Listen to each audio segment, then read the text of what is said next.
Greetings. My name is Barry Martin Snyder. And I'm Karen Anderson, and our website is called luminousself.com. This video today is a continuation from the previous video on timelines, what timelines are about and how they apply to this time. But today what we thought we'd do is talk about how this phenomenon of timelines is manifesting in our everyday experience right now at this time. And it's really, we're seeing it all around us, and we thought it might be really helpful to talk about how this is manifesting in our personal experience so we can recognize it and identify it. The reason that's so important is that it will help us to move more easily on the evolutionary vectors we're on. And that's what timelines are. They're evolutionary vectors. And not get caught up in certain things that could be distractions, that could sort of hold us back or limit us. So what we thought we'd do is maybe talk about how we're seeing this in other people's lives and then some particular experiences that we're having. So we can begin on a personal level. About a year ago, we began to hear from friends and some clients that people in their lives who had been really important to them suddenly wanted nothing to do with them. They would refuse to meet with them or talk with them or communicate with them at all. And this was really upsetting to the people that we were hearing from. They were feeling sad, disappointed. Some of them felt angry. And the experience overall was one of being othered. And this is something that Matthias Desmet talks about in his many interviews that you can find on YouTube and elsewhere. That experience of being othered was so painful to the people that we were hearing from. And we basically gave them a lot of empathy and knew that what they were going through was important in their own soul evolution. And it seemed to revolve around two primary issues. Mm-hmm. One of them, again, kicked in about a year ago when the so-called vaccines became available. There were those who felt the inner guidance to get those shots, and there were those who felt the inner guidance to not get those shots. And this seemed to become a very big dividing point between people. The other major issue or set of issues that began to arise was the viewpoints around government mandates, vaccine passports, restrictions, rules and regulations that were being enforced and that were becoming mandatory. Some people felt this was absolutely what you had to do to get to the other side of the pandemic, while other people felt this was going against something that was very sacred to them, and that was the sense of individual sovereignty and the ability to live according to your soul's guidance. So these experiences came our way more than once, several times in the last year or so, and we began to notice this trend and hear from people about how painful it was. I think it's important to really take a step back and realize it's really not about vaccines or no vaccines or any of these. These are the evolutionary triggers, or the evolutionary catalysts themselves that are manifesting as part of this process of catalyzing certain evolutionary processes and vectors.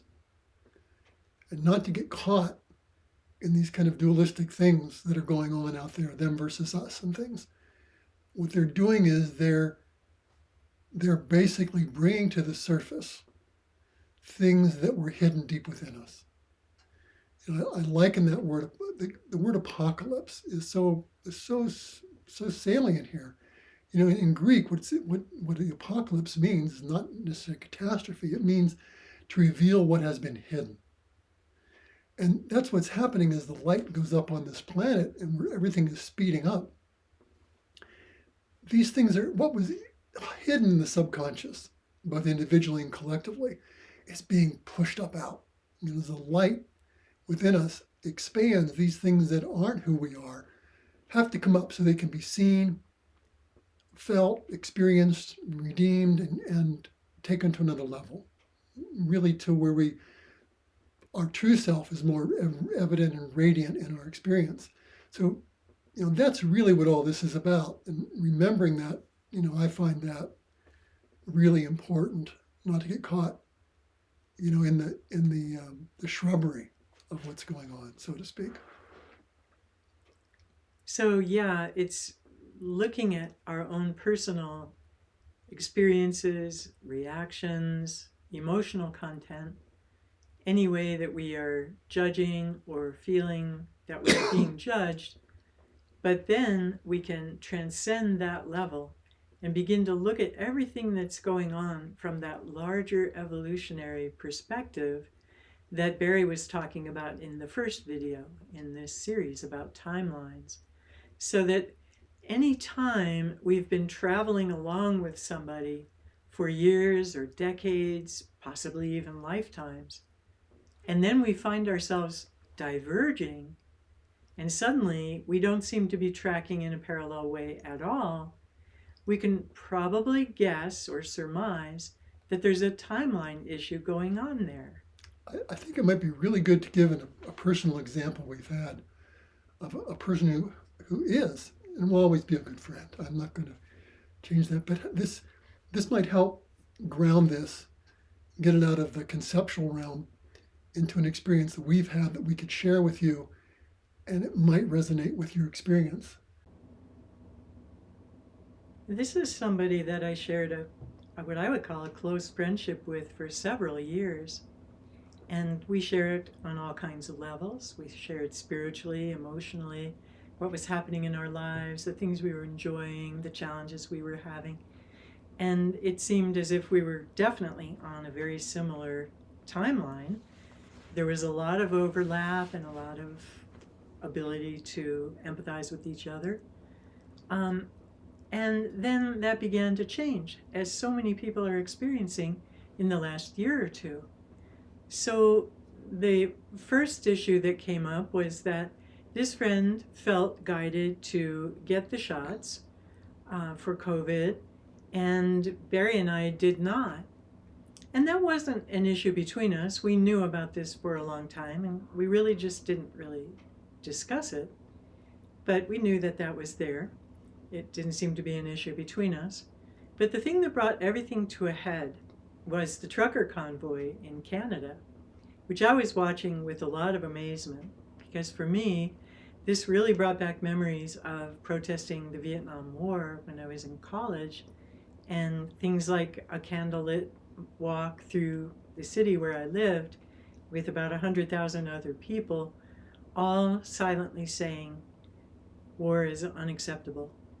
We really were standing for peace, and we were expressing what was in our hearts and souls. And so when I saw the trucker convoy in the first videos about it, it had that same feeling to me. It felt like people were genuinely expressing what was most important to them in their souls, in their true beings. And this excited me and thrilled me, and I shared some of that excitement, some of that joy with this friend through an email. And she wrote back and said she felt completely differently about what the convoy was representing to her. And I realized we were seeing it through very different lenses. We were looking at the exact same event, but seeing it in two diametric ways. And so that made it clear that something had changed about the way that we were tracking with each other on our evolutionary vectors. And again, this wouldn't have really been an issue for me. It seems like I'm able to be friends with lots of different kinds of people who have lots of different ways of looking at things. And it's not very often that that's gotten in the way of friendship for me. But she expressed that since I was excited and happy and joyful about something that a lot of people whose political views she abhorred also supported, that she was suddenly now seeing me in a very different light and believing that I had a lot in common, I guess, with some of those other people. And I wrote back and said, I don't think that I have very much in common with them at all, but it excites me nonetheless to see these truckers standing up for freedom. I felt they were talking about autonomy, freedom, the ability to live your truth without government mandates, which is something that I hold pretty dear. And so, as we wrote back and forth about this, it seemed pretty clear that she no longer felt that she could be in regular contact with me or with us because our views were so different. And values. Yeah, and she really pinned it down to a values issue. I had expressed my values were freedom, sovereignty, self-determination, and the ability to live the truth of your soul. She didn't really express what her values were, but it seemed they were diametric. And the same thing happened when she asked me to explain how I felt it was okay to not get the shots and therefore put other people in danger or some version of that belief. And I wrote back and shared a lot of the information I've gathered about the shots, which are not true vaccines. And I won't go into all of that here, but basically I laid it out in a certain amount of detail. And she wrote back and said, yeah, I'm familiar with all of the exact same information, and I chose to go the complete opposite way with it. And that expressed in a nutshell what happens when timelines diverge. Everybody can be looking at the same exact scenario, the same exact videos and information and podcasts and blog posts, and we can all come out of it with completely different perceptions, ways of seeing it, ways that we're interfacing with it. Yeah. I experienced the same thing too. I'm both with the same person and with a few other people that I've cared with very deeply, and really wanting to find that place of connection where we could bridge these things and feel that that resonance that kept us walking this path together could continue.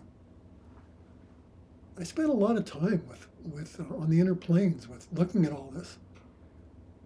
And what I kept seeing was this very thin veil or barrier that existed between us at a spiritual level. I kept looking, is this a mental issue or emotional issue? No, there's something going on here spiritually. And as I contemplated and meditated on what I really saw is that there was a purpose in this, that spiritually we were on these different vectors again, and that's the timelines we're talking about. And our soul evolution needs to go in different directions. And that doesn't mean that the timelines will be diverged forever. People can hop timelines. Timelines are mutable, I think they can weave in and out. You can weave in and out. Anything is possible. But the point is you're on your timeline. And no matter what I tried to do on the inner and outer, it was like this invisible barrier was like titanium. There was no way to find a way to break down that apparent illusion of separation that was there and realize it's supposed to be there. This is what's defining the different timelines that you're on. It's okay. It's better than okay. It's the way the divine is moving. So we don't have to mourn it. We don't have to feel sad, think it's wrong or bad. There's no judging them or me. And I went through all that. What's wrong with me? Why can't I find my way through this to this person? What's this person reflecting to me? And looked at so many things. That was all good. It served that purpose. Until I came to the realization, no, I'm clear. I'm clear about what I'm doing, and this soul is just going a different way now. I love them, I bless them, and we're all going to come back to God together, sometime, some way. That's for certain. There is no separation, is not a reality. In this relative experience, it appears so right now. We have to walk these different timelines and vectors, and it's to love it, bless it, and accept it is what we came to. And I sense that probably some of you are experiencing the same thing. And that's why we wanted to make this video, maybe help shines another vector of perception on this and for something for you to consider. maybe it's relevant to you.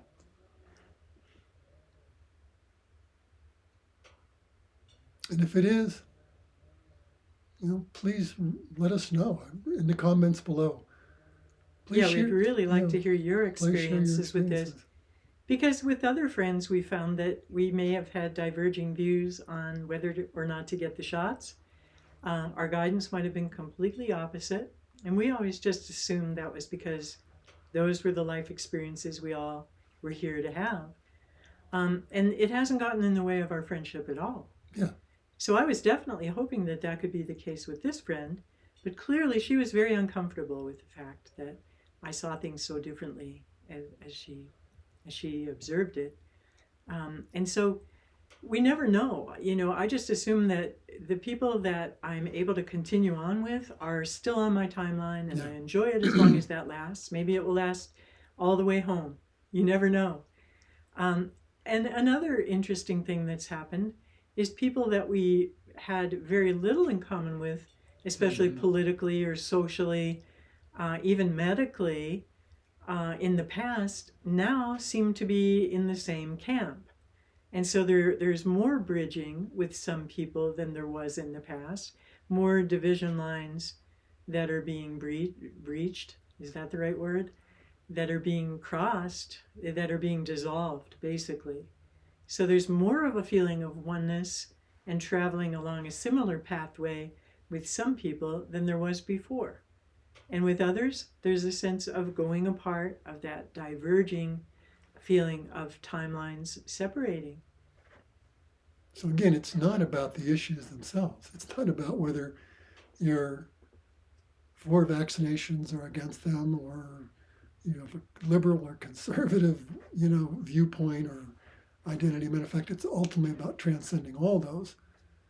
But they're just the outer, like the shrubbery along the path that are taking us on our journey and evoking certain inner processes in us that are bringing more forth of who we are. And we each now need to go down our own journeys. And we're going on timelines with people we might not have suspected to be, but we know how it feels in here. In the core of our soul, there's a yes, there's a resonance. Yeah, we're connecting. We need to be connected. We're headed on the same vector, and it feels right and it feels good. And conversely, even people we had mentioned before that all of a sudden that resonance just isn't there. The spark is gone. The connection's not there. To call it good, let it go. No, it's okay. It's okay. The timelines have just simply separated, and we don't know what if or anything that means. It doesn't mean anything is what's good or bad, better or worse. Every path back to God through these incarnations is chosen by God through each one of us as a soul to be the experience that God wants to have through us. And all of them are of equal value to God. So all the judgment goes away, all the spiritual ups and downs is irrelevant here. It's about being true to our soul's journey, to the path that we're on, and embrace it unequivocally, without hesitation. Letting go what is not on that, because as we're speeding up, it's really important. As those trains leave the station we talked about, they're speeding up. And getting off your path, getting off your track, the faster you're going, the further you deviate. And it's not time to deviate. It's time to stay on our path, on our track. We're going too fast. It's so important to stay connected with our soul, living from our guidance, from our knowing of what our path is. And that's what's more important than anything. Nobody's interested in talking anybody into anything, converting anyone, getting anyone to agree with us on our take on what's happening about anything at all. It's all about how we can support each other to live our truth. So that's what this journey is about, and that's what we're about. And if you'd like to connect, feel free to. This is what our journey, what we're dedicated to, is to helping people get ever a deepening connection with the God within them. That's really the only thing that matters at this point in the journey, and maybe at every point in the journey. Yeah. all pathways, all timelines are going to reunite us, and we'll all be resting in the divine when this is all over. When we're complete with these earthly incarnations, we're all going to meet again. And we're all going to be resting in the love and unity that is our true nature. So all of this is just a temporary apparition, and we can just let it go by. We can let every relationship sort itself out. We don't really have to get involved with it all. We can just give it to God and ask God to show us the way through everything we're dealing with in any relationship, so that we don't feel we're struggling with it or suffering with it. We can just turn it over to the divine and ask God to do what's in the highest and best for everybody involved. And we know that's what will unfold. Thank you for joining us. Yeah, we'd love to hear from you about your experiences, any feedback you have for us. And we just send you love and blessings on your way. Namaste.